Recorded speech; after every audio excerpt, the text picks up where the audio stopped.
Hello. Hello. हाँ sir, वो थोड़ा लेट हो गया, नोटिफिकेशन नहीं मिल रहा था इसे। चलो वो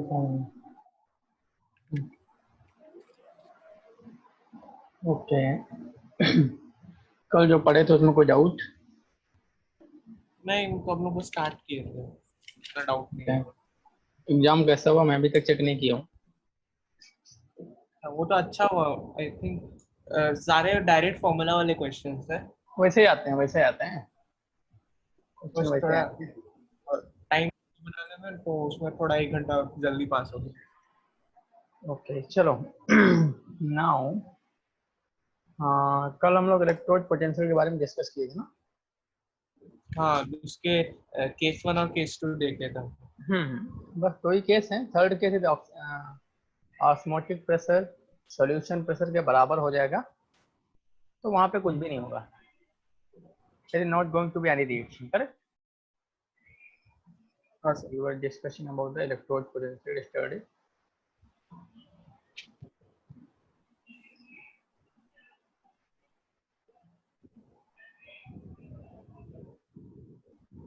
So now case 3,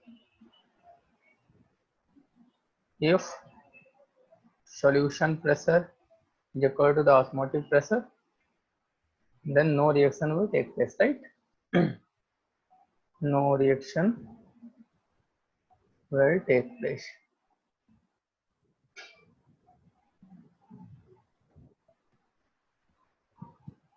Okay. हाँ sir. Now next thing is that there are some representation जो हम लोग को पता होने चाहिए। जैसे सपोज ऐसे लिखा हुआ है E naught of okay, before that let me tell you what is standard electrode potential. Standard electrode potential.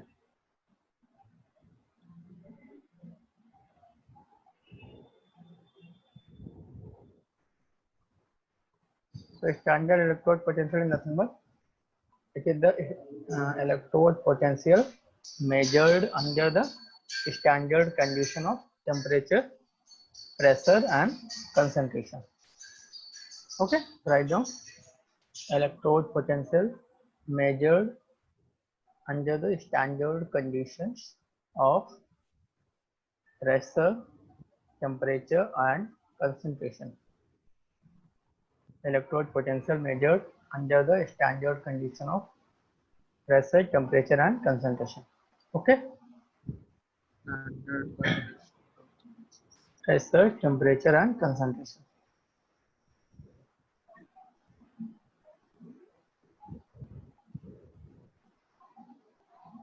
हाँ सर, लिख लिया। Okay. Now what is standard pressure? Standard pressure is nothing but 1 bar. हाँ, What is the standard concentration? 1 m। Yes. Standard concentration is nothing but 1 molar. And standard temperature, there is no specific temperature which is considered to be standard. We will take any given temperature. Any given temperature. Right? Now suppose I am writing E naught. So E naught represent a standard electrode potential.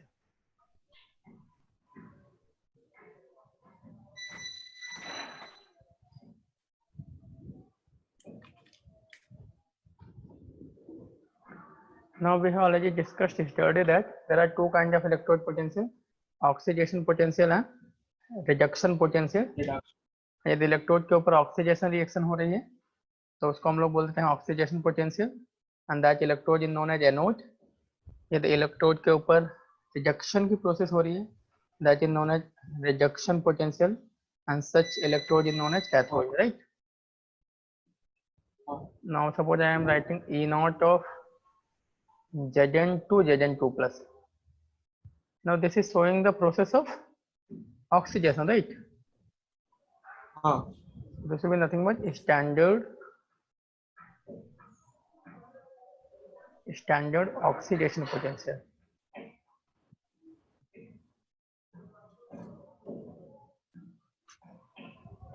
of zinc. Similarly, suppose I am writing E of Zn to Zn2 plus, then it will not be standard. We will simply call it as oxidation potential of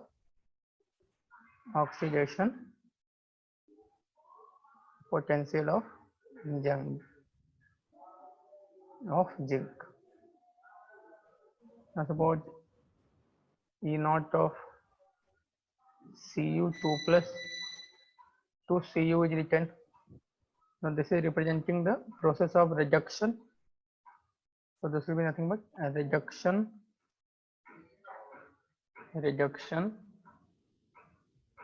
potential, right? Or we can say standard reduction potential because E naught is there, correct? Okay.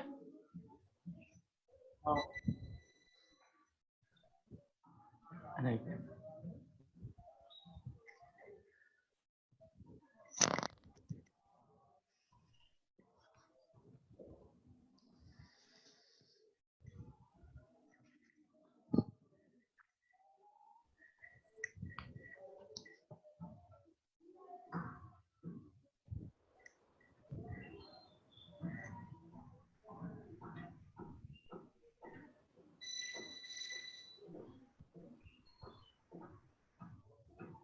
Done?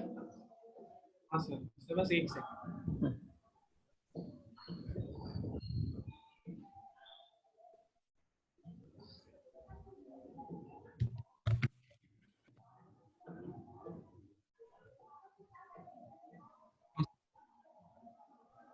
Okay. Next is factors affecting the electrode potential. Factors affecting the electrode potential.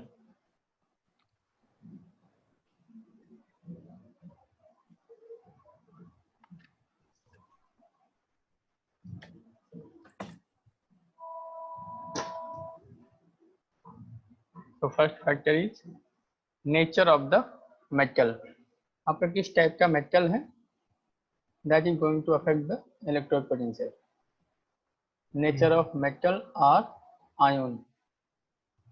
Nature of metal or ion. जैसे latest से हमारे पास Zn2 plus है, Fe2 plus है, Fe3 plus है.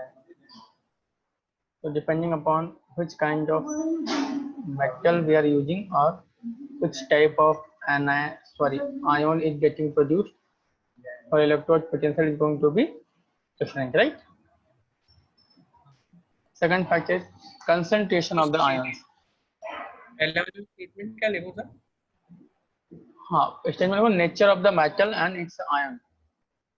Nature of the metal and its ion.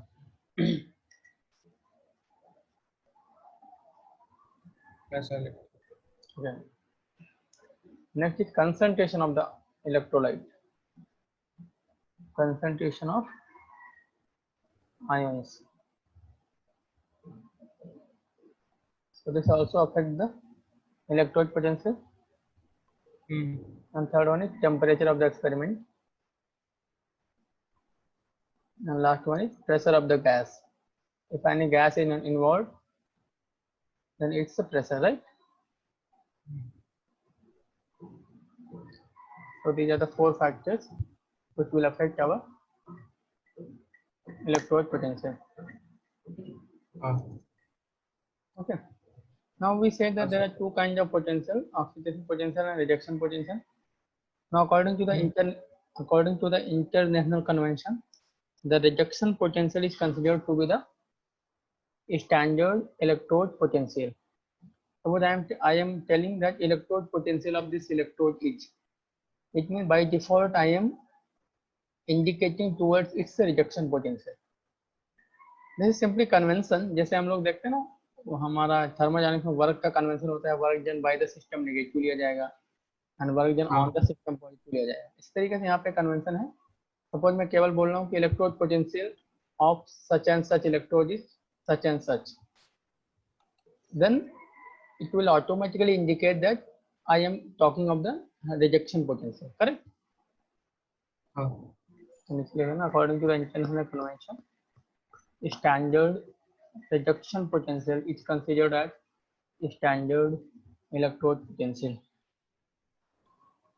Standard rejection potential is considered as standard electrode potential, right? Next we will discuss about the cell potential.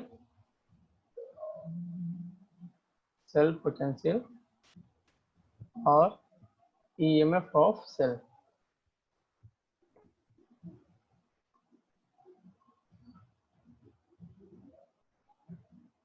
Okay.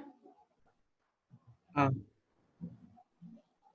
So cell potential and EMF of cell is nothing but it is the, if I define it, so it is the work done to move a unit positive charge from one electrode to another electrode, or we can say that it is simply the difference of electrode potentials of two electrodes, right? हाँ Or we can say it is the maximum voltage which can be derived from any cell, right? हाँ So listen, EMF of the cell is the maximum voltage obtained by the cell reaction. EMF of the cell is the maximum potential obtained by the cell reaction.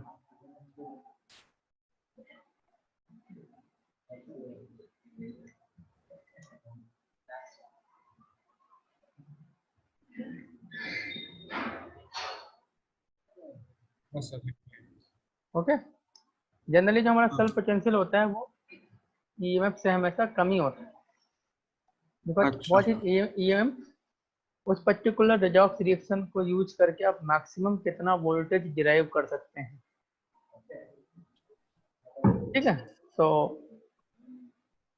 Obviously यदि आपका normal cell potential उससे हमेशा कम ही होगा ना, हाँ हर एक ideal condition के case में उससे आप मैक्सिमम कितना पोटेंशियल डिराइव कर सकते हैं, राइट। तो in general cell potential is less than EMF of the cell, correct. हाँ अब देखो, तो मैं ई नॉट सेल का फार्मूला लिखना चाहूँ तो क्या बन जाएगा, E not cell is nothing but E nought oxidation potential of anode plus E nought reduction potential of cathode. तो जिसके ऊपर ऑक्सीडेशन हो रहा है उस ऑक्सीडेशन पोटेंशियल ले लो, जिसके ऊपर रिजेक्शन हो रहा है उसका रिजेक्शन पोटेंशियल ले लो, दोनों को ऐड कर दो तो आपका क्या बन जाएगा, वो सेल पोटेंशियल, राइट। सर एक क्वेश्चन था, ये रिडक्शन पोटेंशियल को ही क्यों मानते हैं? कन्वेंशन है बस, देयर इज अ कन्वेंशन, ऐसा कुछ इसमें वैसा नहीं कि उसी को क्यों मानते हैं, करेक्ट। ऐसा कुछ क्वेश्चन पूछा गया था, रिजेक्शन को ही क्यों मानते हैं, सर कोई क्वेश्चन था? मतलब देयर इज नो एनी, मतलब ऐसा कुछ टेक्निकल रीजन नहीं है कि सिंपली अ कन्वेंशन। अच्छा हाँ सर। ओके, नाउ यदि मैं क्या करता हूँ, इस रिजेक्शन पोटेंशियल के टर्म में इसको लिखना चाहूँ तो इसको हम लोग minus E nought of rejection potential anode लिख सकता हूँ कि नहीं, because oxidation potential rejection potential का हमेशा उल्टा होगा। देखो जैसे हमारे जेजन सॉलिड से जेजन 2+ एक्वस बन रहा है, तो इस पर्टिकुलर रिएक्शन का लेटर से जो electrode potential that is E nought oxidation potential. अब मैं इसको उल्टा लिख दूं, यदि मैं इसको उल्टा करके लिख दूं तो ये रिजेक्शन बन गया, एंड ऑब्वियसली इस पर्टिकुलर रिएक्शन का जो पोटेंशियल आएगा ऊपर वाले का उल्टा होगा कि नहीं, हाँ E naught of rejection potential is equal to minus E naught of oxidation potential for any given electrode, correct. तो इसको हम लोग minus E nought of rejection potential लिख सकता हूँ plus E nought of rejection potential cathode, right. हाँ and according to the international convention हम लोग रिजेक्शन पोटेंशियल को इलेक्ट्रोड पोटेंशियल बोलते हैं। तो इसको हम directly E nought cathode minus E nought anode लिख सकते हैं कि नहीं। हाँ माइंड, जब ये फॉर्मूला यूज करना है तो आपको आपको दोनों के ही रिजेक्शन पोटेंशियल को लेना है, करेक्ट। हाँ यदि जिसके ऊपर ऑक्सीडेशन हो रहा है उसका ऑक्सीडेशन पोटेंशियल लोगे, जिसके ऊपर रिजेक्शन हो रहा है उसका रिजेक्शन पोटेंशियल लोगे, तो हमको ये फॉर्मूला यूज करना है, राइट। हाँ थोड़ा ध्यान रखना, इसमें कंफ्यूज मत होना। हाँ। अच्छा, इसे अगर सोल्यूशन प्रेशर और ऑस्मोटिक प्रेशर सेम हो गया तो कैथोड और एनोड का रिडक्शन पोटेंशियल सेम है तो जीरो हो जाएगा। यस,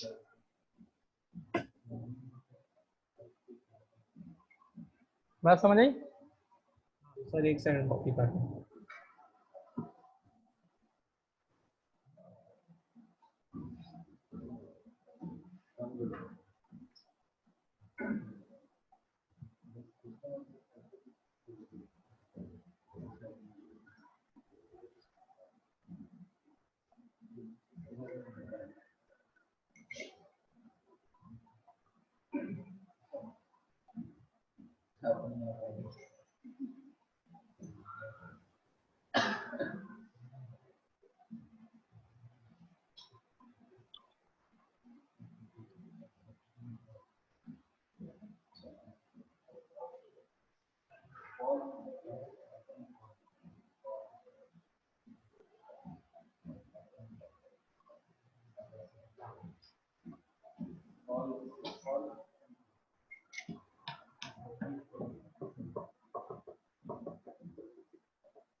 सर लिख लिया। ओके, चलो अब नेक्स्ट क्वेश्चन आता है भाई, इलेक्ट्रोड पोटेंशियल को मेजर कैसे करना है। How to measure the electrode potential. अगर हमको पता है कि पोटेंशियल मेजर करने के लिए सर्किट कंप्लीट होना चाहिए, हाँ और हमारा इलेक्ट्रोड तो आधा ही है, वो तो हाफ सेल रिएक्शन है। तो जब तक कंप्लीट सेल नहीं होगी तब तक हम पोटेंशियल मेजर ही नहीं कर पाएंगे। तो सेल का पोटेंशियल मेजर करना तो आसान है, आप सेल कंस्ट्रक्ट करो, उनके बीच में लगा दो वोल्ट मीटर या पोटेंशियल मीटर, और उसके हिसाब से हम लोग पोटेंशियल मेजर कर सकते हैं, राइट। हाँ समझ किसी गया। एक इंडिविजुअल इलेक्ट्रोड का पोटेंशियल कैसे मेजर करना है, बिकॉज विदाउट सर्किट कंप्लीट किया पोटेंशियल मेजर ही नहीं कर सकते। हाँ एंड पहली बात तो जो हाफ सेल रिएक्शन है वो इंडिपेंडेंटली होती ही नहीं है। हाफ सेल रिएक्शन इंडिपेंडेंटली होती नहीं, वो हमेशा जैसे ऑक्सीडेशन हाफ रिएक्शन है, oxidation half reaction, rejection half reaction हमेशा एक साथ में ही होती है। तो वाला पूछना था कैसे मेजर करूं इंडिविजुअल इलेक्ट्रोड पोटेंशियल्स को, ठीक है। तो कैसे मेजर किया जाता है, that is measured by using the standard hydrogen electrode. Next है ना मेजरमेंट ऑफ इलेक्ट्रोड पोटेंशियल।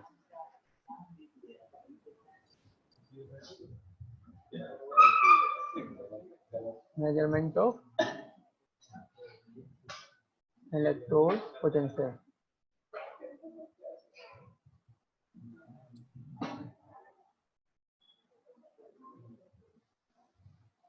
ठीक है, इसको कैसे मेजर करते हैं, तो लिखना this is it is measured by using the standard hydrogen electrode. It is measured by using the standard hydrogen electrode.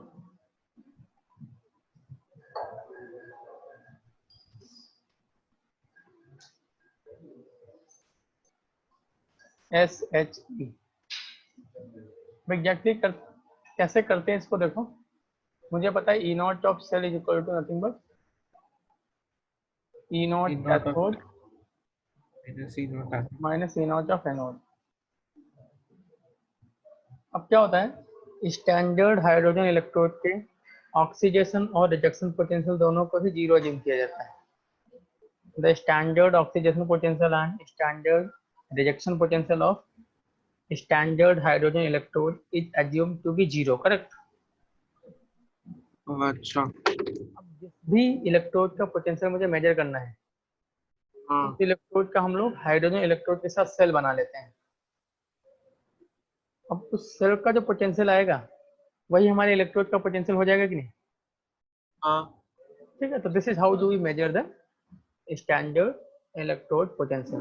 तो स्टैंडर्ड इलेक्ट्रोड पोटेंशियल की एब्सोल्यूट वैल्यू को निकालना पॉसिबल नहीं है. We measure the relative value of standard electrode potential and here the reference electrode is taken as hydrogen electrode. right. बात समझ आई कि नहीं. हाँ. ठीक है. ये स्टैंडर्ड हाइड्रोजन इलेक्ट्रोड क्या होता है पहले इसके बारे में डिस्कस कर लेते हैं. Standard hydrogen electrode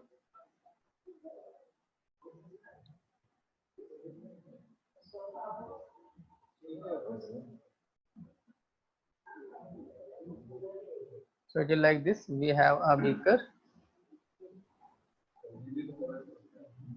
In the beaker we have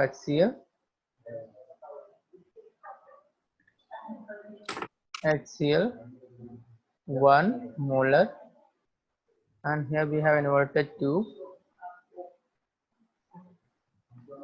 In that tube a platinum foil is immersed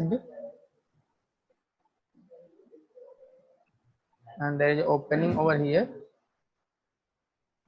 From this opening H2 gas at 1 bar pressure is passed, and this is nothing but platinum foil coated with platinum black. Platinum black means it is the coal of platinum, right? And this is the platinum wire.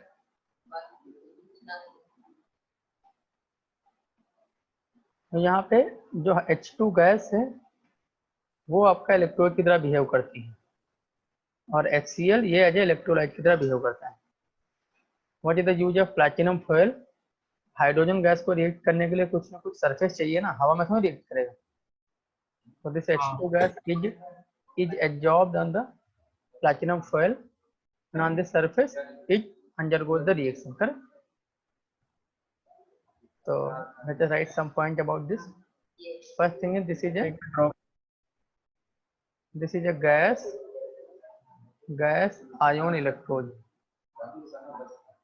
This is a gas ion electrode because यहाँ पे देख सकते हैं आप जो gas है वो electrode की तरह बिहेव कर रही है और उसका जो आयन है वो इलेक्ट्रोलाइट की तरह बिहेव कर रहा है, इसलिए इसको क्या बोलते हैं gas ion electrode. Right. And this is a reference electrode. इसको हम लोग रेफरेंस इलेक्ट्रोड की तरह ट्रीट करते हैं. And standard oxidation potential and standard reduction potential of standard hydrogen electrode is taken to be 0. right. ये कन्वेंशन है. Correct. तो ऐसा क्यों करना है. नहीं ये convention. Got the point.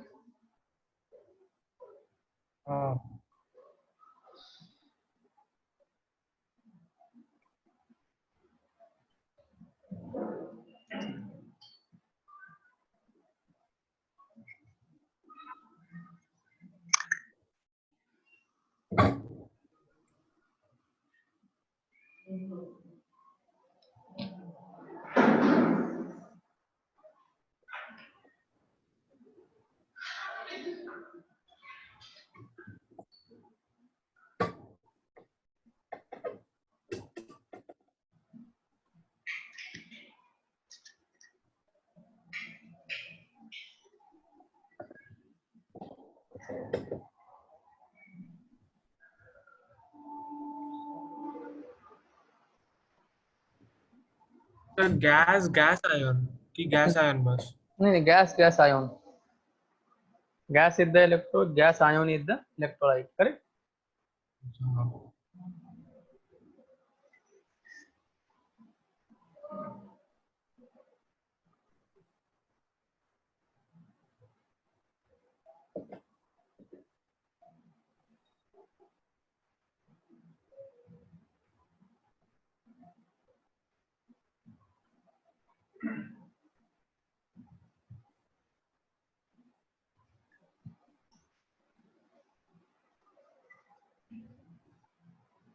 sir, done.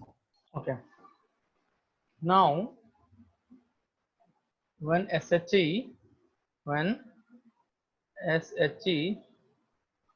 behaves as anode, तब रिएक्शन क्या होगी? जब एनोड की तरह बिहेव करेगा तो ऑब्वियसली इसके ऊपर क्या होगा? ऑक्सीडेशन हो गया. हाँ. तो H2 gas will convert into 2H plus aqueous plus 2 electron. This is going to be the reaction, correct? हाँ. इसका हाफ सेल रिप्रेजेंटेशन कैसे करेंगे हम लोग? How to represent this electrode?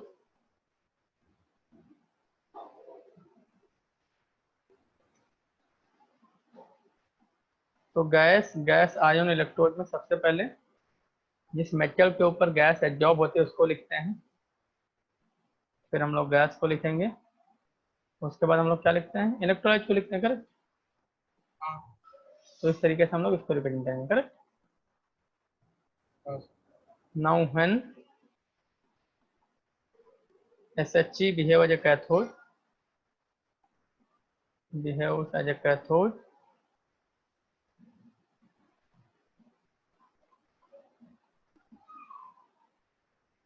तब इसके ऊपर रिजेक्शन होगा, करेक्ट?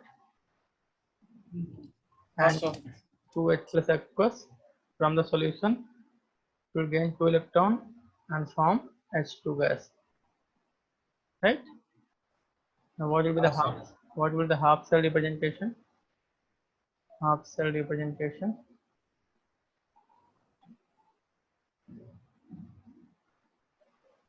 तो अभी उल्टा करके लिख दो इसको. सबसे पहले आएगा H plus aqueous, H2 gas, and then platinum, right? बात समझे?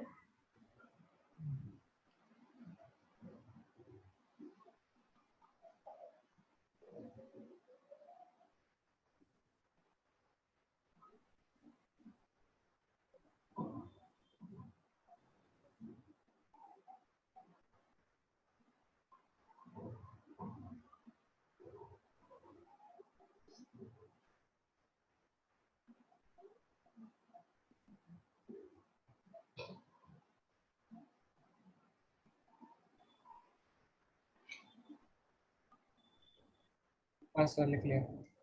Okay.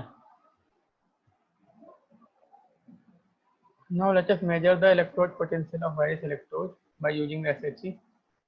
Suppose मुझे Zn2 plus aqueous इसका इलेक्ट्रोड पोटेंशियल मेजर करना है. हम लोग सेल बनाते हैं पहले.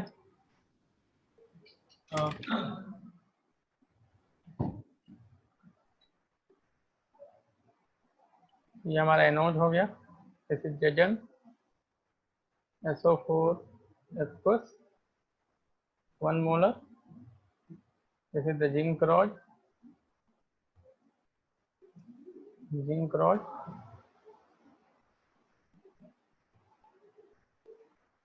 This will behave as an anode, negative charge. And then we have SHE.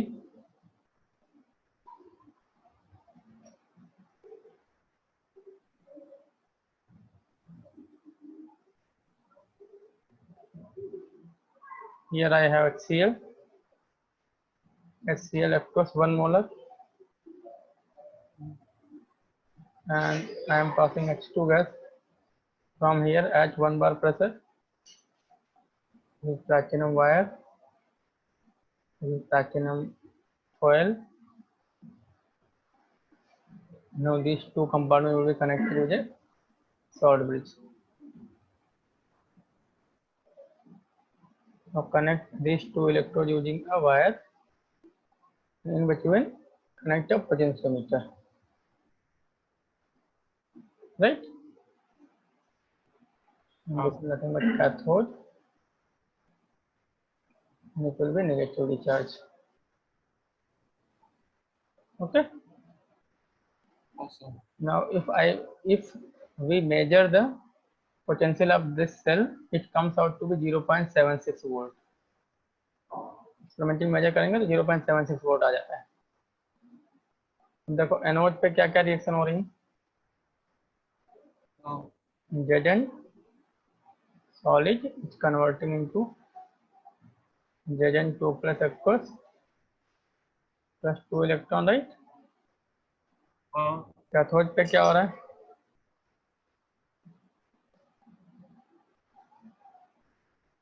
2H plus aqueous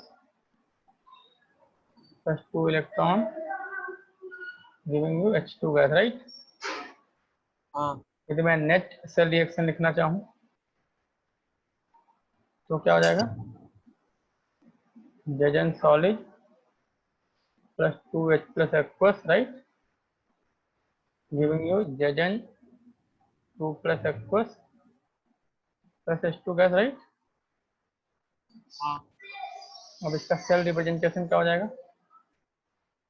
What is the cell representation?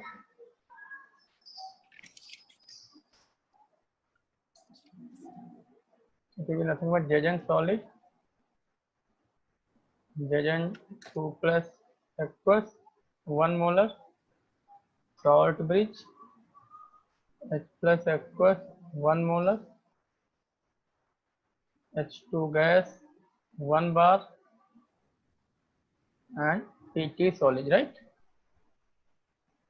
आज मैं E नॉट सेल की बात करता हूँ. E naught cell is nothing but E naught cathode. E naught cathode is nothing but H plus 2 H2 correct minus E naught anode, that is Zn2 plus 2 Zn. Because मैं आपको पहले ही बताया था यदि E naught cathode minus E naught anode वाला formula use करेंगे तो दोनों का ही रिडक्शन पोटेंशियल लेना है, राइट. अब E नॉट सेल की वैल्यू आती है 0.76. एक्सपेरिमेंटली निकाल के देख सकते हैं इसको तो मुझे जीरो ज्यूम करना है minus E not Zn2 plus 2 Zn. यहाँ से E not of Zn2 plus 2 Zn की वैल्यू कितनी आ गई. Minus 0.76 volt, right. तो आप देख सकते हैं यहाँ पे rejection potential of zinc is negative and rejection potential of hydrogen is positive.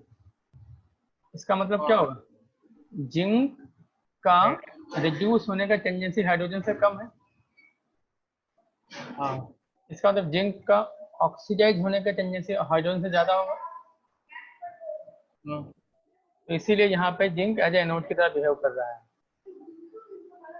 यदि आप इसको उल्टा कनेक्ट कर दिए होते तो हमारा सेल रिएक्शन होता ही नहीं. जैसे मानिए कि आपको पता चलेगा, आप कैसे पता चला हमको इसको एनोड बनाना है. यदि आप गलती से इसको कैथोड बना दोगे तो देखोगे सेल रिएक्शन होगी ही नहीं. आपको समझ आ जाएगा आपने उल्टा कर दिया है, करेक्ट. तो यहाँ पे देख सकते हैं ना जिंक का रिजेक्शन पोटेंशियल नेगेटिव आया कि नहीं. हाइड्रोजन का रिजेक्शन पोटेंशियल 0 होता है. इसका मतलब हाइड्रोजन का रिजेक्शन पोटेंशियल जिंक से ज्यादा है. तो हाइड्रोजन का या H प्लस आयन का रिड्यूस होने का टेंडेंसी ज्यादा होगा. इसका मतलब वो कैथोड की तरह बिहेव करेगा, जिंक आपका एनोड की तरह बिहेव करेगा. और अगर वहां पे हाइड्रोजन की जगह कोई और इलेक्ट्रोड लगा दे तो डिपेंड करेगा, दैट विल डिपेंड कि किसका इलेक्ट्रोड पोटेंशियल ज्यादा है किसका कम है. हम लोग किसी इलेक्ट्रोड के इलेक्ट्रोड पोटेंशियल को मेजर करने के लिए हाइड्रोजन को यूज करते हैं ना, तो जो हमारा रेफरेंस है. किसी को बात समझ आई. एक सेकंड कॉपी कर. कॉपी करो.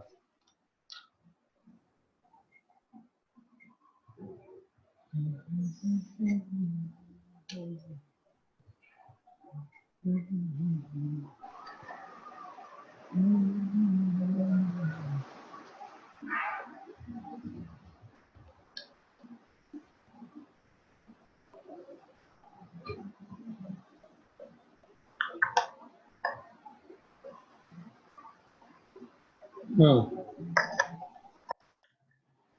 गया भाई?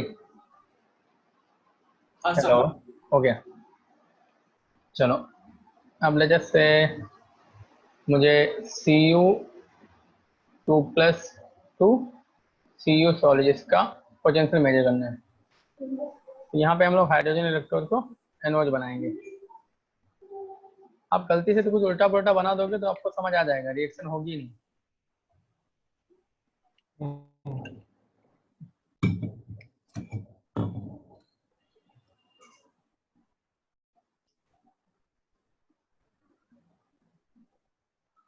यहाँ से हम लोग H2 गैस पास करते हैं 1 बार प्रेशर पे। ये हमारा एनोड है, पॉजिटिवली चार्ज।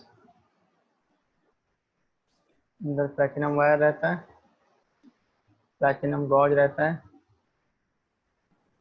इसके अंदर HCl सॉल्यूशन रहता है जिसका कंसंट्रेशन होता है 1 मोलर।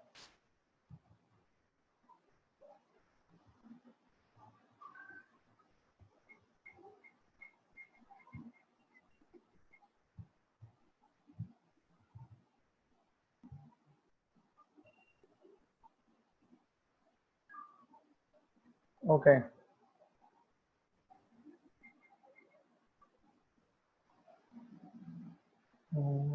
यस। और HCl 1 molar, right.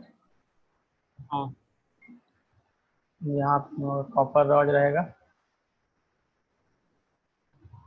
dipped in the solution of copper sulfate.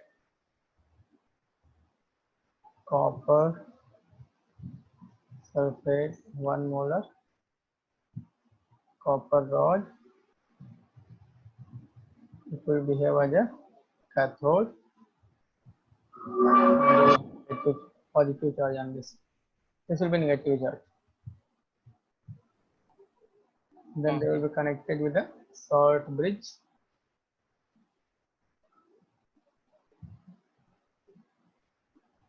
Okay. हाँ Now they are connected with a wire. बीच में एक पोटेंशियोमीटर रहेगा,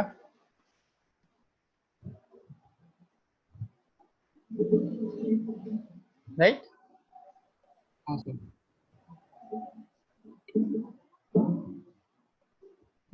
यहाँ पे देखो एनोड पे क्या रिएक्शन होगी,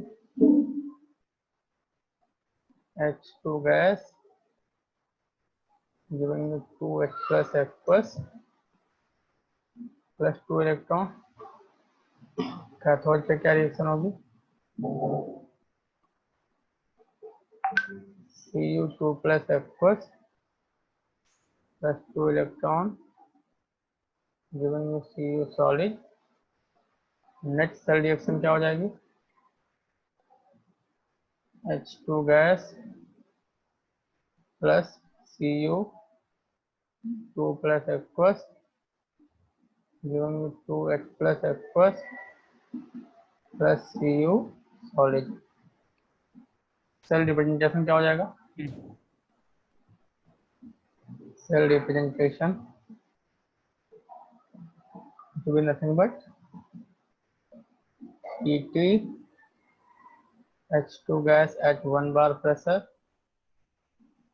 H plus aqueous 1 molar, salt bridge, Cu2 plus aqueous 1 molar, Cu solid, right? And E naught of self nothing but E naught of cathode, that is Cu2 plus 2 Cu minus E naught of anode, that is H plus 2 H2, right? Now experimentally इसकी value आ जाती है 0.34 equal to E naught of Cu2 plus 2Cu, because इसका value तो 0 होता है, right. इस तरीके से मुझे और कॉपर इलेक्ट्रोड का रिजेक्शन पोटेंशियल की वैल्यू पता चल जाती है, राइट। बात समझ आई? चलो, this is how do we measure the electrode potentials of any electrode.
Okay, अब आप देख सकते हैं कोई भी ऐसा इलेक्ट्रोड जिसका रिजेक्शन पोटेंशियल नेगेटिव है, तो वो हाइड्रोजन इलेक्ट्रोड के साथ एनोड की तरह बिहेव करेगा, करेक्ट। और यदि किसी का भी रिजेक्शन पोटेंशियल पॉजिटिव है तो वो कैथोड की तरह बिहेव करेगा। तो नीचे लिख लेना, the electrode with negative rejection potential, the electrode with negative rejection potential will behave as an anode with SHE, will behave as an anode with SHE, standard hydrogen electrode, and as a cathode, sorry, with SHE, and the electrode with positive electrode potential and the electrode with positive electrode potential will behave as a cathode, will behave as a cathode with SHE.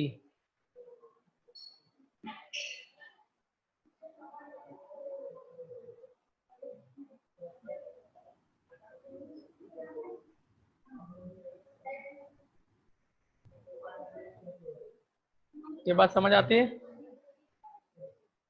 चलो, now let's जिसके अंदर thermodynamics of electrode potential. ये thermodynamics किधर से आ गया? ये thermodynamics पीछा नहीं छोड़ती, हर जगह आती है। हर एक चैप्टर में थर्मोडायनामिक्स आएगी, देखना। काइनेटिक्स अगला तो उसमें तो आपका thermodynamics thermodynamics of electrode potential.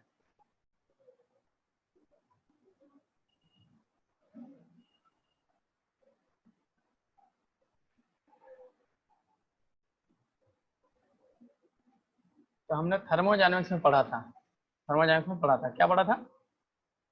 Delta G is equal to क्या होता है? डब्लू नॉन पीवी, इसी को हम लोग डब्लू यूजफुल बोलते थे। कुछ याद आ रहा है? The useful work. नहीं याद आ रहा तो अभी याद कर लो। डेल्टा जी की वैल्यू क्या होती है? डब्लू नॉन पीवी के बराबर होती है। डब्लू नॉन पीवी मतलब क्या होता है? Non PV work. PV work हम लोग देखे थे थर्मोडायनामिक्स में, एक्सपेंशन एंड कंप्रेशन वर्क। तो उसके अलावा और जो भी वर्क होते हैं उनको नॉन पीवी वर्क बोलते हैं, जैसे इलेक्ट्रिकल वर्क, ग्रेविटेशनल वर्क, इन सबको क्या बोलते हैं? Non PV work. हम बोलते हैं जो नॉन पीवी वर्क होते हैं वो यूजफुल होते हैं, पीवी वर्क यूजफुल नहीं होते हैं। तो हम लोग यहाँ पे इसको लिख सकते हैं जो डब्ल्यू इलेक्ट्रिकल कर। अगर यहाँ पे हम लोग इलेक्ट्रोकेमिस्ट्री की बात कर रहे हैं तो यहाँ पे we are concern with electrical work. ठीक है, अब देखो delta G equal to W electrical हो गया। Right. Now minus of delta G equal to हम लोग माइनस डब्ल्यू इलेक्ट्रिकल लिख सकते हैं, लिख सकते हैं कि नहीं? अब माइनस डब्ल्यू इलेक्ट्रिकल क्या रिप्रेजेंट करता है? ये रिप्रेजेंट करता है work done by system. Minus W हमेशा क्या रिप्रेजेंट करता है? Work done by system. हाँ, इसको मैं आपको प्रूफ किया था। कैसे प्रूफ किया था? मान लो भाई सिस्टम काम कर रहा है, तो यदि सिस्टम काम कर रहा है तो according to the convention of thermodynamics W W should be negative.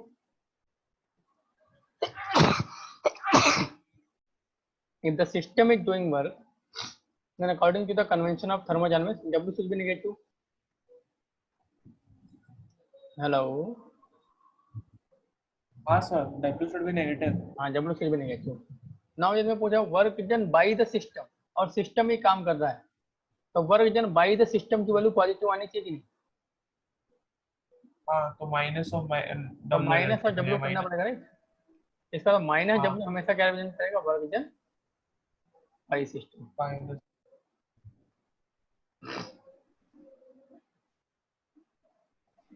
तो work done by the system is nothing but minus delta.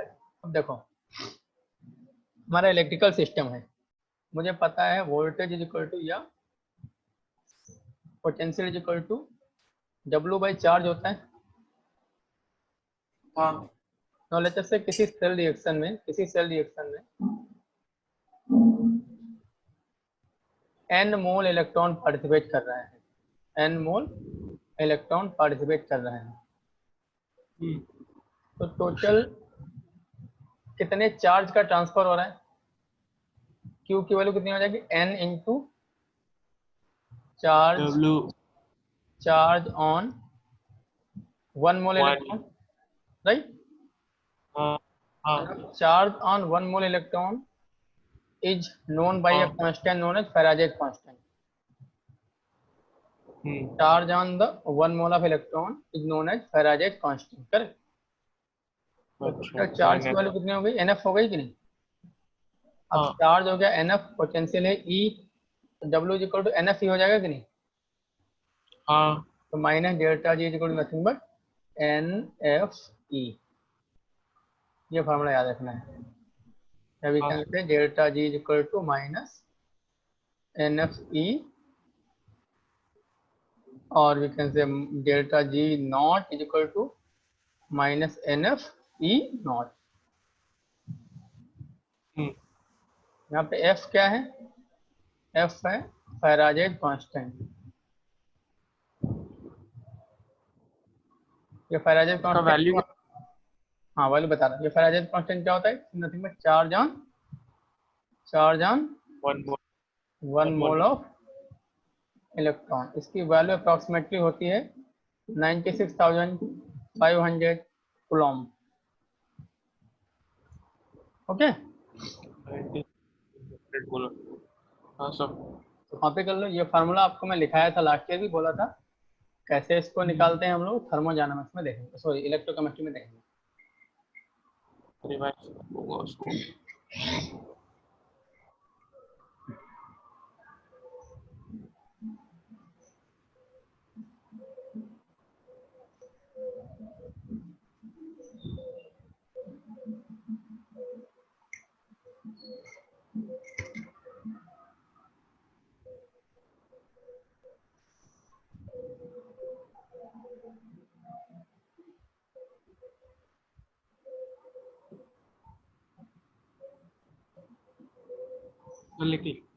Okay, अब देखो यहाँ पे जो G है आपका, G और भी कहते हैं G is an extensive property. Extensive property क्या होता है? What is extensive property? बताओ भाई। एक्सटेंसिव प्रॉपर्टी तो होता है, क्या बोलते हैं, एक्सटेंसिव प्रॉपर्टी, याद है मुझे, एक second. Extensive property of matter. Oh my God, matter की तो प्रॉपर्टी लाइक एक्सटेंसिव प्रॉपर्टी वो जो क्या बोलते हैं, वो साइज पे डिपेंड करती है। साइड्स पे बस बाकी साइज या उस पे नहीं डिपेंड, टेम्परेचर प्रेशर वो सब पे। हाँ, जो साइज या मास पे डिपेंड करे। हाँ जो ओके, टेम्परेचर प्रेशर सब पे। हाँ, तो उनको बोलते हैं एक्सटेंसिव प्रॉपर्टी। पहचानते कैसे हैं? यदि टेम्परेचर प्रेशर नहीं, टेम्परेचर प्रेशर खुद ही एक प्रॉपर्टी है। तो कहने का तो है हाँ those property which those thermodynamic properties which, or we can say those thermodynamic variables which don't depend upon the nature but on the size of the object. Side. Okay, तो इसको पहचानते कैसे हैं? यदि आप किसी ऑब्जेक्ट को सब डिवाइड कर दो, 2 या 3 पार्ट में तोड़ दो, तो ऐसी प्रॉपर्टी जो चेंज हो जाए, मतलब वो एक्सटेंसिव प्रॉपर्टी है। जैसे किसी ऑब्जेक्ट को 20 से तोड़ दो, मास चेंज होता है कि नहीं? हाँ वॉल्यूम चेंज होता है कि नहीं? हाँ। सरफेस एरिया चेंज होता है कि नहीं? क्या? सरफेस एरिया चेंज होता है कि नहीं? हाँ तो सरफेस एरिया, वॉल्यूम और मास, ये क्या हो गई? ये एक्सटेंसिव प्रॉपर्टी हो गई, राइट। सिमिलरली हाँ। सपोज यदि 20 से किसी ऑब्जेक्ट को तोड़ दूं, टेम्परेचर चेंज होगा क्या? नहीं डेंसिटी चेंज होगा क्या? नहीं। तो टेम्परेचर डेंसिटी कैसी प्रॉपर्टी हो गई? वो इंटेंसिव प्रॉपर्टी हो गई। ऐसी प्रॉपर्टी जो साइज पे डिपेंड नहीं करती है, केवल नेचर पे ही डिपेंड करती है, राइट। तो जी जो है वो अच्छा। एक्सटेंसिव प्रॉपर्टी है, या we can say this is additive property. Add हो जाती है दो ऑब्जेक्ट को ऐड करने से। और जो लेकिन जो ई होता है, sir, E is intensive property. E is intensive, हाँ ये केवल नेचर पे डिपेंड करती है, साइज वाइज पे डिपेंड नहीं करती। मतलब ये क्या है? ये नॉन एडिटिव प्रॉपर्टी हाँ। है, नॉन एडिटिव प्रॉपर्टी। अब इस कंसेप्ट पे बेस क्वेश्चन पूछा जाता है। ऐसा क्वेश्चन आएगा, देखो लेट्स से मैंने लिया एजी सॉलिड, एजी सॉलिड से बना एजी प्लस एक्वस। मान लिया इस पर्टिकुलर हाफ सेल रिएक्शन का इलेक्ट्रोड पोटेंशियल है -0.8 वोल्ट। उस रिएक्शन को उल्टा करके लिख देता हूँ, प्लस इलेक्ट्रॉन। तो अभी इसका रिडक्शन पोटेंशियल कितना हो जाएगा? -0.8। सॉरी, इसका माइनस होता है तो भी 0.8 वोल्ट, राइट। हाँ सर। अब मैं इसको 2 से मल्टीप्लाई कर देता हूँ पहले रिएक्शन को। 2Ag plus aqueous plus 2 electron giving you 2Ag solid. तो अभी इसका रिजेक्शन पोटेंशियल कितना हो जाएगा? 2 into 0.8, that is 1.6 volt, correct? हाँ। सही है ना? नहीं क्योंकि नॉन एडिटिव। हाँ, नॉन एडिटिव, तो ये काम नहीं करना, ये गलत है। इसको लिखते हाँ पहले कट करना, हाँ। ठीक है? लिख ठीक, लेता तो हूँ। अब इसको निकालना कैसे, कैसे निकालना है? देखो निकालने का तरीका क्या है। हम लोग जी की हेल्प से निकालते हैं। मुझे पता है जी नॉन एडिटिव है, तो delta G2 naught equal to 2 times of delta G1 naught हो जाएगा, राइट। हाँ डेल्टा G2 नॉट क्या होता है? Minus N2 F E2 naught, right. हाँ 2 into minus N1 F E1 not, right. हाँ। 2 एफ F कट गया। एंड F कैंसिल हो गया, सॉरी 2 नहीं कैंसिल होगा। हाँ यहाँ से देखो कितना आ गया? ऊपर वाले के लिए N की वैल्यू कितनी है? 1 है।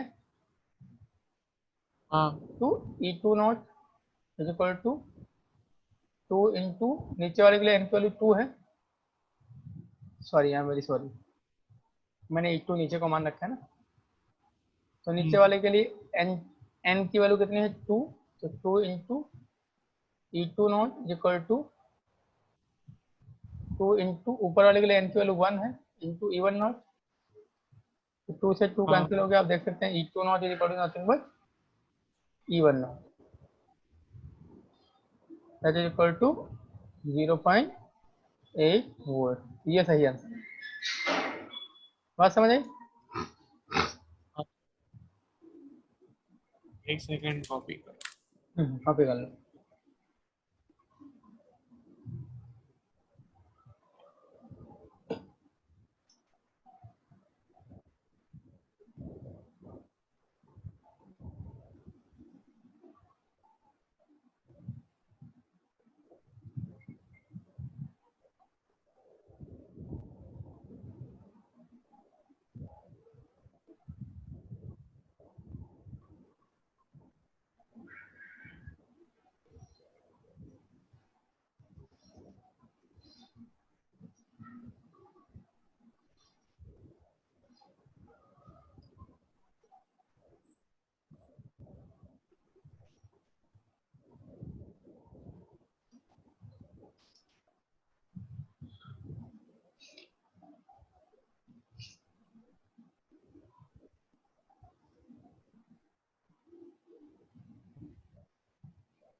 मैंने लिख लिया।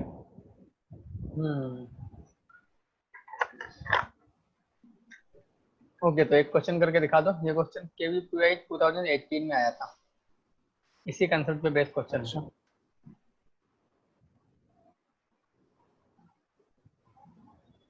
क्वेश्चन क्या था? Fe3 plus aqueous plus electron giving you Fe2 plus aqueous। इसका रिजेक्शन पोटेंशियल की वैल्यू दे रखी थी 0.77 volt. Fe2 plus aqueous plus 2 electron, इसका रिजेक्शन पोटेंशियल की वैल्यू दे रखी थी Fe माइनस 0.44 वोल्ट। ये डेटा गिवन था, आपको निकालना था। Fe3 plus aqueous plus 3 electron giving you Fe solid, इसका रिजेक्शन पोटेंशियल निकालना था। तो निकाल के बता दो अभी।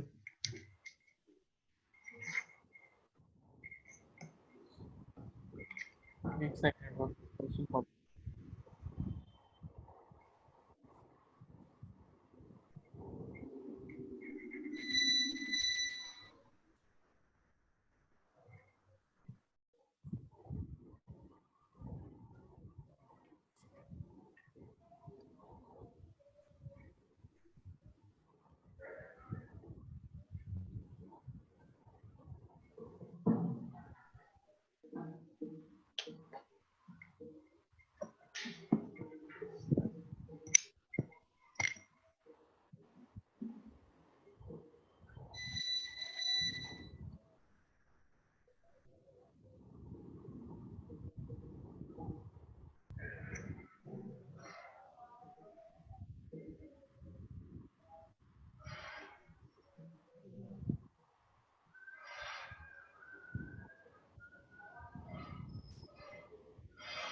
हो गया भाई?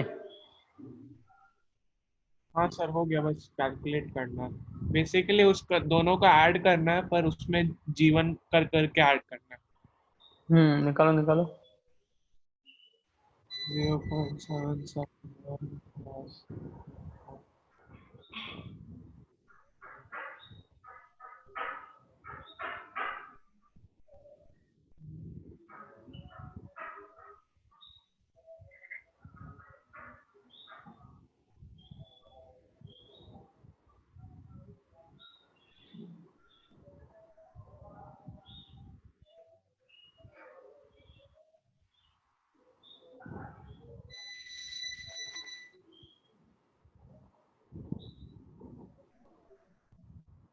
सर 1.21।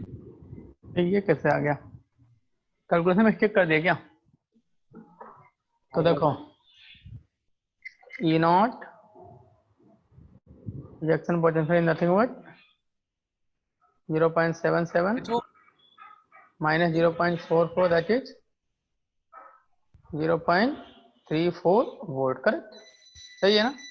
मैंने प्लस 0.44 लिख दिया, ये गलत था। तो वो हाँ गलत नहीं सर, था। मेरा भी सेम। हाँ, आपका सेम नहीं है, सब कुछ गलत ही है। ये कारनामे नहीं करने हैं भाई। डायरेक्ट ई, अरे डायरेक्ट ई को थोड़ी ना ऐड करना ऐसा है। नहीं किया करके किया। हाँ, तो delta G3 naught is equal to delta G1 naught delta plus delta G2 naught. ये हो जाएगा minus N3F E3 naught is equal to minus N1F E1 naught minus NF E2 naught, right? Minus F and minus F cancel हो गया। N3 की वैल्यू है 3 E3 not equal to n1 की वैल्यू है 1, E1 नॉट की वैल्यू दे रखी है 0.77 प्लस n2 की वैल्यू है 2, E2 की वैल्यू दे रखी है -0.44, राइट। सिंप्लीफाई कर लो। वो गलती किया मैंने, 2 की जगह 3 लिख दिया, 3 की जगह 2 लिख दिया। 3 नॉट इज बहुत इक्वल सही। टू 0.77 माइनस 0.88, यहाँ से E3 नॉट कितना आ गया, -11.34 माइनस 0.11, हाँ तो दिस इज द आंसर। ये फिर मैं कारनामे नहीं ऐसा करने हैं, इसको लिख के मैंने काटना। ऐसा किया भी नहीं। हाँ वैसे यहाँ नहीं कि एग्जाम में कर दोगे, हाँ हाँ एग्जाम में कर दोगे ये। नहीं नहीं हम नहीं करेंगे। तो मैं जो बोलता हूँ वो कुछ इस पे कुछ उसके पीछे सफिशिएंट डेटाबेस होता है, करेक्ट। हाँ। तो इसीलिए इसको लिख के काटो। तो ऊपर मैंने नहीं किया अभी तो मैं आपको एग्जाम। बार बार वार्निंग दी है, इसलिए नहीं की हो ना। हाँ हाँ कल तो मैं पढ़ा रहा था 2-3 बच्चों को, उनको तो वार्निंग देने के बाद भी यही काम किए थे, खुद से तो कर अच्छा। ही नहीं पाए, फिर मैं ये करके दिखाया, बोला सही है, बोले हाँ सर सही है। तो गलती तो करते हैं लोग क्लास में बार बार, देखो ये इंपॉर्टेंट है, ये गलती आप एग्जाम में करोगे, नहीं सर हम नहीं करेंगे। उसके बाद एग्जाम में जब क्वेश्चन आता है तो वही गलती करके आए, उनको समझ ही नहीं आता कि सर को मैं ये वचन दिया था कि ये गलती मैं नहीं करूंगा, ये नहीं समझ आता उनको वहां। हम्म, ठीक है। हाँ तो आपको हमारी बात तो याद आ जाएगी, लेकिन जब ये समझ आएगा ना कि ये वाला ये वही वाला क्वेश्चन है, हाँ। आपको वही नहीं समझ आएगा वहां पे। चलो, now let us discuss the most important topic of this chapter। क्यों बाकी सब इम्पोर्टेंट नहीं था, मतलब बाकी सब इम्पोर्टेंट है लेकिन कुछ मोस्ट इम्पोर्टेंट भी होता है ना। चलो, ये कॉपी कर लिया। हाँ सर कर लिया। तो मैंने देखा था कि जो इलेक्ट्रोड पोटेंशियल है वो 4 फैक्टर पे डिपेंड करता है। तो नेचर पे, तो नेचर वो तो इंट्रिंसिक प्रॉपर्टी ऑफ इलेक्ट्रोड हो गई, उसमें कुछ हमको करना नहीं है। हाँ दूसरा था concentration, temperature and pressure. So now we are going to see the temperature and concentration dependence of the cell potential. हाँ। Now we will see variation of cell potential, variation of cell potential with concentration and temperature, and this is governed by a equation known as Nernst equation। हाँ Nernst equation, इस पूरे galvanic cell का सबसे most important topic यही है, question इसी पे पूछा जाएगा। लेकिन इसको करने के लिए आपको बाकी हर चीज की जरूरत थी। इंग्लिश लिटरेचर पढ़ने के लिए अल्फाबेट की जरूरत पड़ती है, नहीं नहीं अल्फाबेट पढ़ के क्या करूंगा मैं। तो अल्फाबेट एग्जाम में नहीं आएगा, लेकिन यदि आपको अल्फाबेट नहीं आते हैं तो आप लिटरेचर नहीं पढ़ पाएंगे, करेक्ट। तो फिर से मैंने लास्ट ईयर थर्मोडायनामिक्स में पढ़ा था, क्या पढ़ा था, फॉर और रिवर्सिबल कुछ। रिएक्शन। एक रिवर्सिबल रिएक्शन के लिए, जैसे कोई एक रिवर्सिबल रिएक्शन है, A mole of A plus B mole of B giving you C mole of C plus D mole of D. मुझे पता है delta R G is equal to delta R G nought plus R T L N Q होता है, right. हाँ यहाँ पे Q क्या होता है, वो रिएक्शन, इक्वे रिएक्शन केसी का केसी वैसी क्वेश्चन। कुछ नहीं, रिएक्शन कोशिएंट है, नॉट इक्विलिब्रियम कांस्टेंट। ओके, हाँ question and that is nothing KC से बट, रिलेट। हाँ रिलेटेड है, कंसंट्रेशन ऑफ सी की power C, concentration of D की पावर डी हाँ अपॉन कंसंट्रेशन ऑफ ए की power A into concentration of B की power B.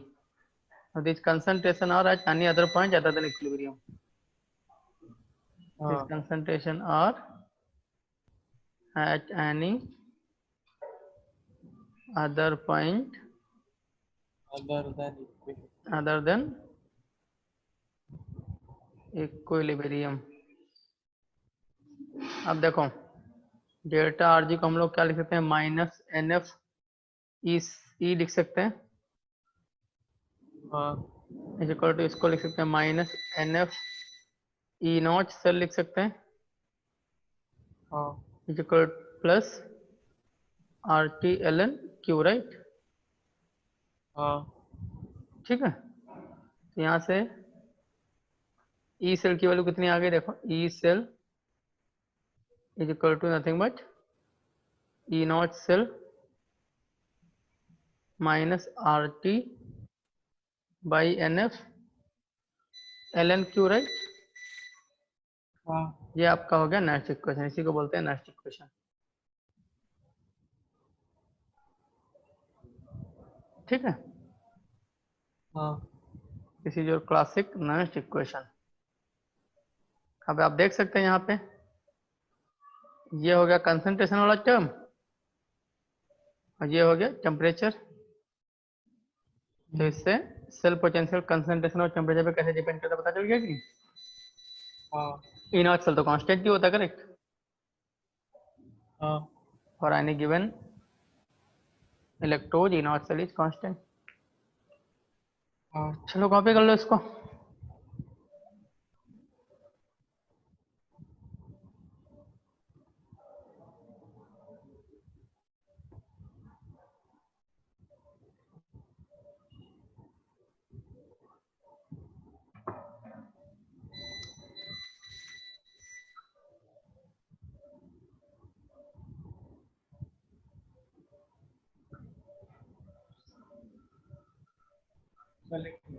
ठीक है, अब देखो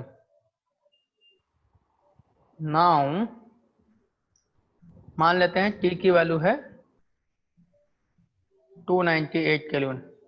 ये 298 केल्विन आपको इतना अच्छा क्यों लगता है, इसको क्यों माने, इसको इसलिए माना बिकॉज ये रूम टेम्परेचर है, हाँ हमारे सारे काम रूम टेम्परेचर पे ही होते हैं, correct.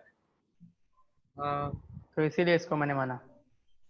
T is equal to 298 kelvin and F की वैल्यू मुझे पता है कितनी होती है 96,500 एंड आर की वैल्यू भी मुझे पता है 8.314, राइट।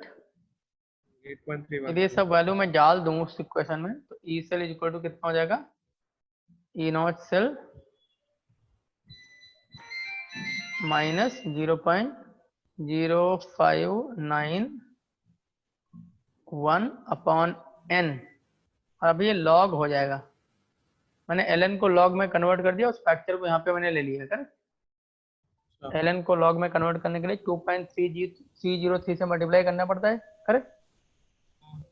तो मैंने मल्टीप्लाई कर दिया सब, और वो मल्टीप्लाई करने के बाद ये कांस्टेंट आ जाता है, राइट। तो अभी आपको इसको याद रखना है, क्वेश्चन हमेशा 298 पे ही आता है, तो इस कांस्टेंट की वैल्यू आपको याद रखनी है। हाँ एंड न्यूमेरिकल प्रॉब्लम में हम लोग इसको 0.06 मान के सॉल्व कर लेते हैं, करेक्ट। हाँ बात समझ आई। यहाँ पे n क्या है, n is the number of moles of electrons तो involve in cell reaction, involve in cell reaction. ये बात समझ आती है,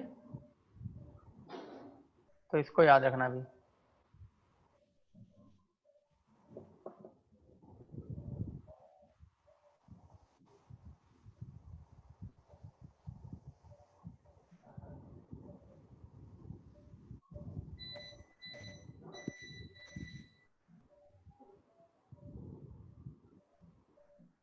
लिख लिया। ठीक, now this next equation this is valid for the half cell reaction as well as complete cell reaction, दोनों के लिए वैलिड रहता है। ठीक है, तो नीचे नोट करके लिख लो, this equation is valid for both half cell reaction and complete cell reaction, for half cell reaction and complete cell reaction.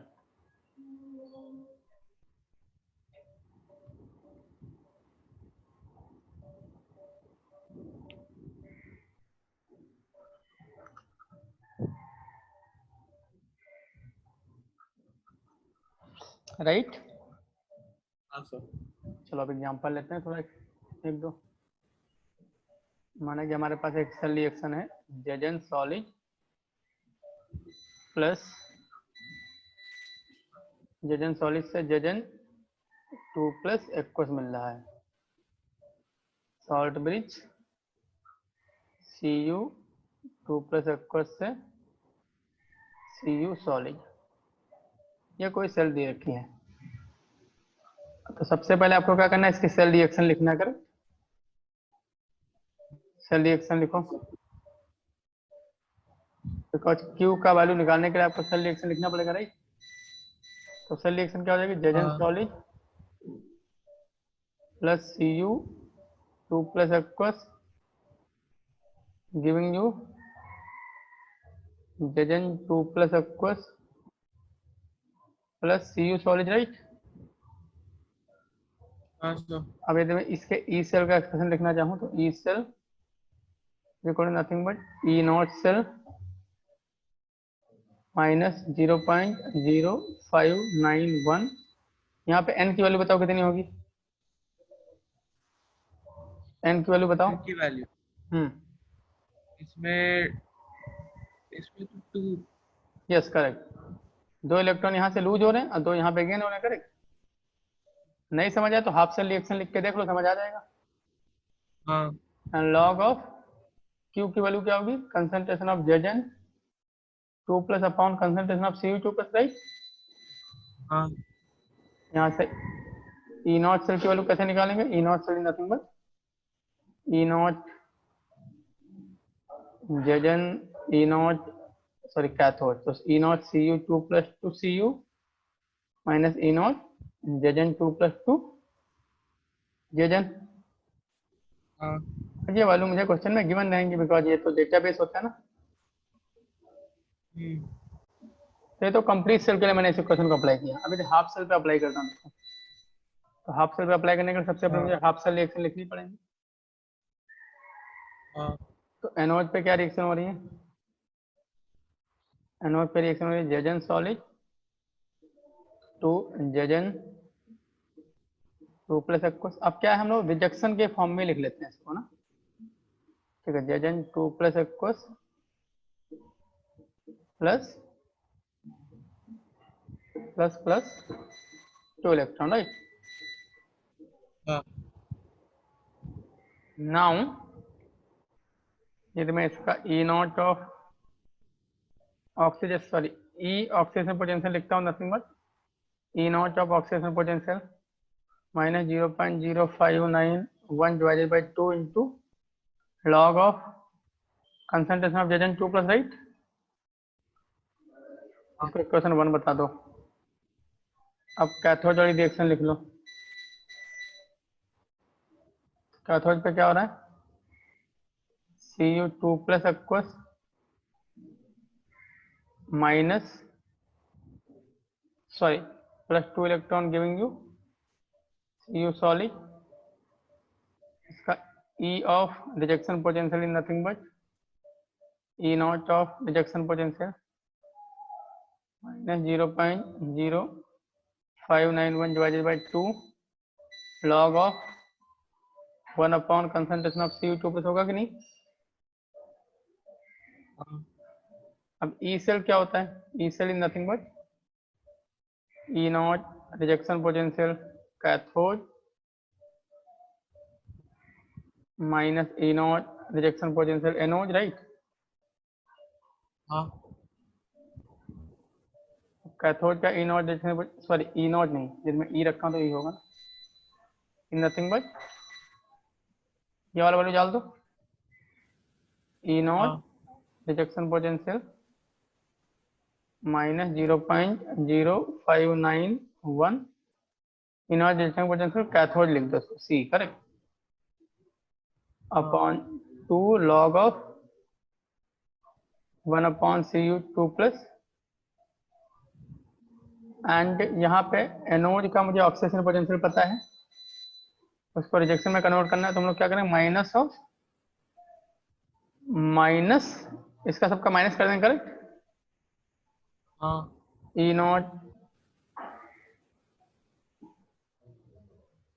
तो minus E nought of oxidation potential क्या बन जाएगा, minus E nought of oxidation potential plus 0.0591, sorry minus of, ये तो minus यहाँ पे already है ही, और इस पूरे का भी माइनस करना है, तो माइनस यहाँ पे हो जाएगा, यहाँ पे हो जाएगा, राइट। हाँ लॉग ऑफ जजन 2 प्लस, राइट। अब इसको सिंप्लीफाई कर लो। हाँ देखो ई नॉट रिजेक्शन पोटेंशियल कैथोड, इसको माइनस ही रखो। अब minus of E nought oxidation potential को हम लोग ई नॉट रिजेक्शन पोटेंशियल एनोड लिख सकता हूँ कि नहीं? हाँ ये माइनस ये वाला है, ये minus E nought of oxygen potential को मैंने क्या लिख दिया, minus E nought of rejection potential, correct. हाँ बात समझे? अब यहाँ से क्या है, हम लोग यहाँ से कॉमन ले लेते हैं 0.0591/2 कॉमन ले लिया, राइट। हाँ लॉग ऑफ, अंदर बचा लॉग ऑफ 1/CU2 प्लस, मैंने माइनस कॉमन लिया तो यहाँ पे माइनस आ जाएगा, राइट। माइनस हाँ लॉग ऑफ जजन 2 प्लस, राइट। हाँ सर। अब ये क्या बन गया, देखो इधर में, ये क्या बन गया, ई नॉट सेल बन गया कि नहीं? हाँ E nought sir. E not cell minus 0.0591/2, और log of A minus log B क्या होता है, log A by B, right. हाँ लॉग ए बाई बी होता है कि नहीं, तो log A by B, sorry ये माइनस हो गया ना, ये हमारा इसमें क्या था, जेजन 2 प्लस ऊपर जाना चाहिए, ये तो जेजन 2 प्लस नीचे आ जाएगा, CU2 प्लस तो नीचे है ही, इसको भी प्लस होना चाहिए किसी भी तरीके से। ओके ओके, सी सी सी, मैंने माइनस कॉमन लिया ना, तो यहाँ पे भी तो ये माइनस ही है ना, ये माइनस हाँ मैं भूल ही गया, करेक्ट, तो प्लस होगा। तो लॉग ऑफ जेजन 2 प्लस बाई CU2 प्लस, आ गया कि नहीं? हाँ समझ आया कि नहीं? कुछ नहीं, कैलकुलेशन करना है और कुछ नहीं, बस, ठीक है। हाँ थोड़ा कॉपी कर लो इसको। तो हाफ सेल और फुल सेल दोनों पे लगा सकते हैं। हाफ सेल के लिए स्पेशली यूजफुल कब है, यदि दोनों हाफ सेल में n की वैल्यू अलग अलग है, तो मुझे हाफ सेल वाला एक्सप्रेशन लगाना पड़ेगा। बात समझ आ रही है कि नहीं? हाँ सर। माना कि दोनों हाफ सेल में n की वैल्यू अलग अलग है, तो हम लोग क्या करें, हाफ सेल वाला एक्सप्रेशन लगाने से use, oh that will be useful, correct. हाँ ठीक है, कॉपी करो इसको।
हाँ सर लिख लिया। ठीक है, अब एक दो एग्जांपल देता हूँ मैं आपको, रिएक्शन लिख के देता हूँ या उसका रिप्रेजेंटेशन लिख के देता हूँ, आप उससे नेक्स्ट इक्वेशन का एक्सप्रेशन लिख के दिखा दो बस।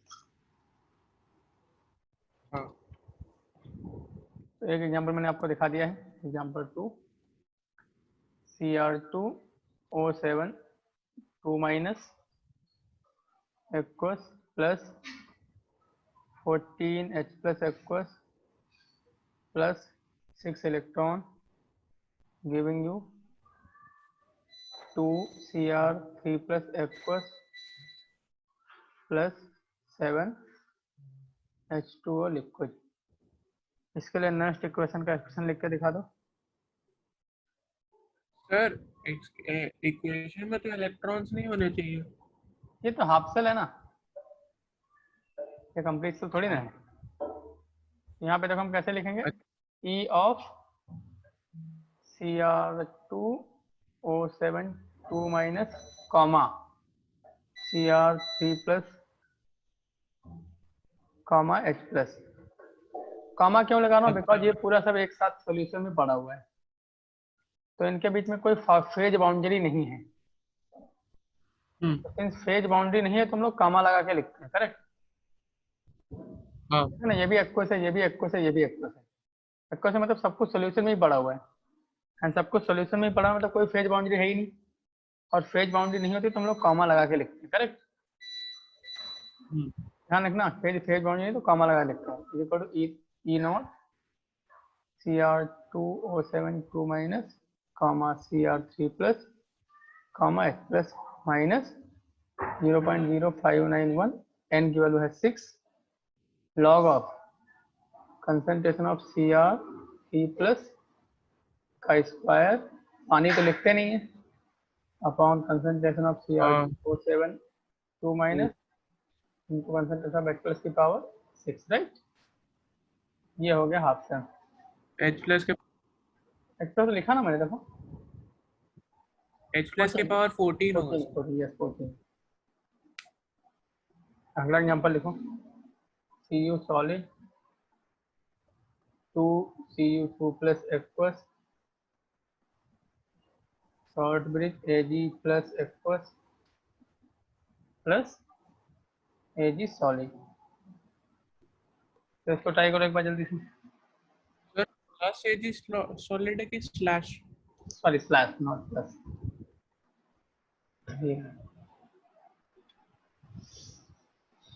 ट्राई करो।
देखो भाई, काफी सारा हाँ तो इसमें वो दोनों का अलग अलग लेना पड़ेगा। एनोड एनोड में 0.0591/2, उसमें कैथोड में 0.0591/1। हाँ तो उसको और बैलेंस उसको करके इन लिख दोनों सकते को हो, बस दिक्कत ऐड। नहीं। उसको बैलेंस करके लिख सकते हो ना, दिक्कत क्या है। अरे हाँ दोनों को n के बराबर कर दो,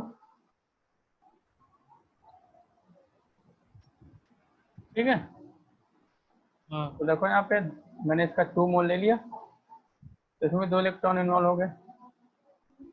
तो E cell is equal to E not cell minus 0.0591/2 log of Cu2 plus upon Ag plus का स्क्वायर, राइट। नहीं, वो जो आप करेंगे वो गलत नहीं है, दैट इज नॉट रॉन्ग, वो भी सही है। उसको कॉमन लेके लिखोगे तो ऐसे हो जाएगा, राइट। हाँ उसको भी वहाँ पे कॉमन लेके लिखोगे तो ये एक्सप्रेशन आ जाएगा आपका, वो गलत नहीं है जो आपने लिखा। लेंथी है। Got the point. तो सबसे पहले रिएक्शन लिखना है। रिएक्शन लिखते हैं आप, आपको ये इसका एक्सप्रेशन मिल जाएगा, इलेक्ट्रॉन दिख जाएंगे कितने इन्वॉल्व हो रहे हैं, राइट। चलिए एग्जांपल और करते हैं।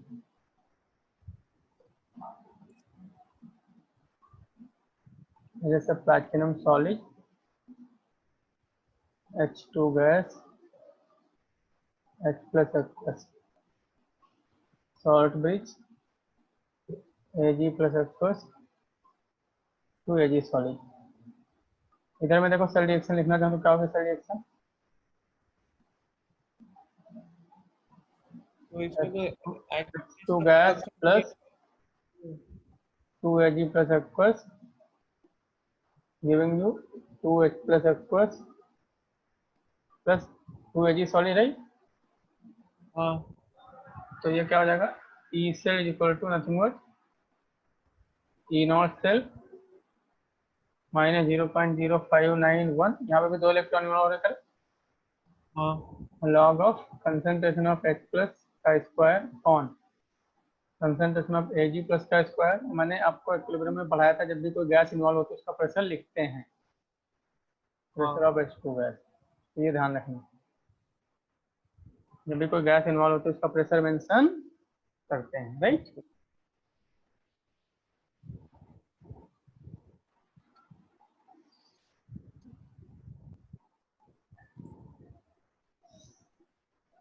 लिख लिया। ठीक है, अब देखो, let us discuss about the thermodynamics of cell reaction.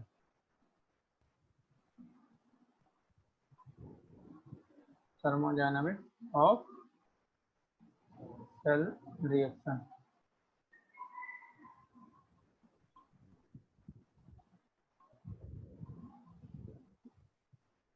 तो मुझे पता है कि for a spontaneous cell reaction delta Rg should be less than 0, right? I know that delta Rg is nothing but minus NFE cell. So यदि ये less than 0 होगा तो इसको पॉजिटिव होना पड़ेगा ना, means E cell should be greater than 0। ठीक है, now for non spontaneous cell reaction,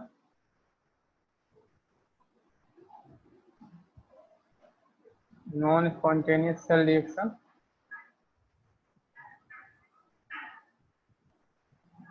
delta Rg greater than 0 and hence E cell will be less than 0, correct?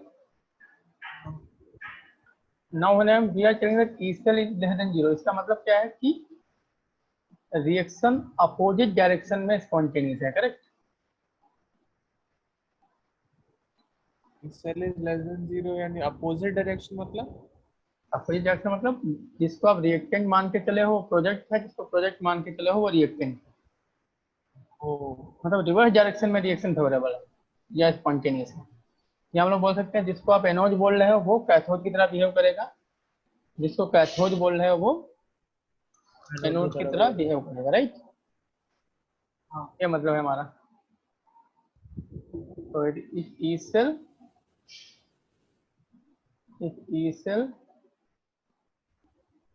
is less than 0, it means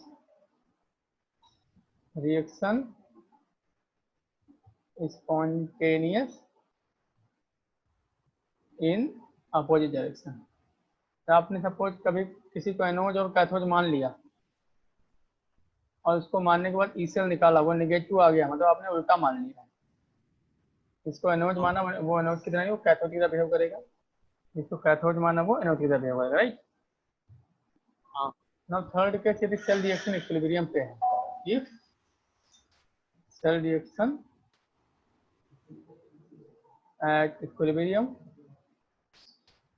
तब delta RG कितना होगा, 0 होगा। E cell भी 0 हो जाएगा, right.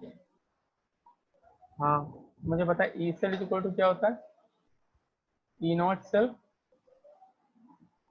Minus 0.0591 by 2 10 log of Q, correct ना। Equilibrium पे E cell की वैल्यू 0 हो जाती है,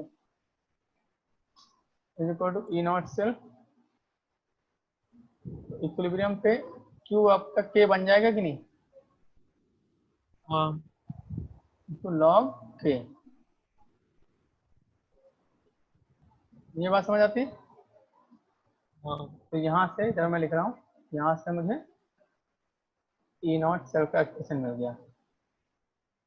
E not cell is nothing but minus 0.0591 by n log of K equilibrium.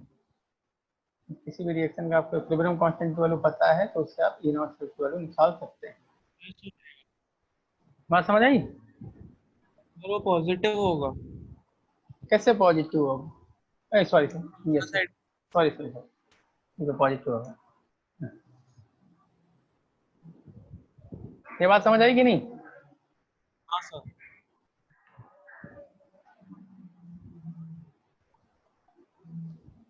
मैं लिख लिया। ठीक है, अब थोड़ा ग्राफ बनाते हैं, नेक्स्ट इक्वेशन में ग्राफ बनाते हैं। तो E cell is equal to nothing but E not cell minus 0.0591 by n log of Q। तो लेटेस्ट से हम लोग E cell versus log of Q का ग्राफ बनाता हूँ। तो ग्राफ कैसा आएगा, it will be having the negative slope, यानी इंटरसेप्ट क्या होगा, इंटरसेप्ट होगा ई नॉट सेल, इसका स्लोप कितना होगा, स्लोप होगा minus 0.0591 by n, correct. log log Q would be 0 at KC. log Q will be 0 at Kc, no. मतलब कि log K पे E सेल 0 है, उल्टा बोल दिया, log K पे E सेल 0 है। जब ई सेल 0 हो जाए तब ये क्या हो जाएगा, ये हो जाएगा log K, राइट। हाँ वही बोला।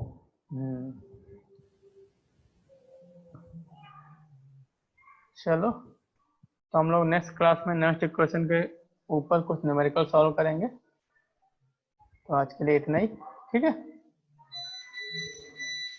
Thank you. एंड हाँ, one thing I wanted to tell, next Sunday mean not coming Sunday, next